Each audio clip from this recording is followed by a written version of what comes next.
在当前，台南市湾长辈甲爱心义工协会爱心妈妈伫服务处头前煮饭，供应予弱势囡仔。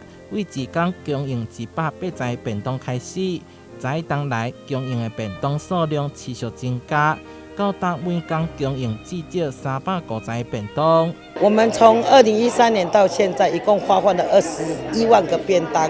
寒暑假的中间，他没有办法学校没有办法供餐，那我们持续给孩子温饱，这是我们觉得最快乐的一件事情。在这个期间，送出21万的便当，总共开了1200万。一个囡仔因此受到照顾，经过坐当了后，伫寒暑假买转来做指甲，向爱心妈妈表达感谢。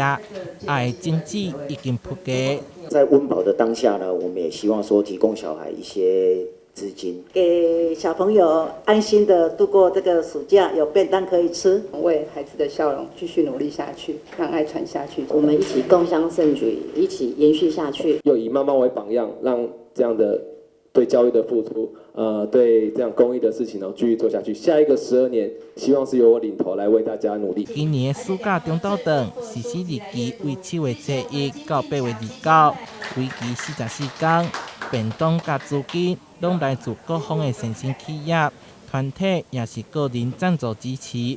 希望长辈仔希望会当继续走向后一个12天，让善念伫社会当中扩大。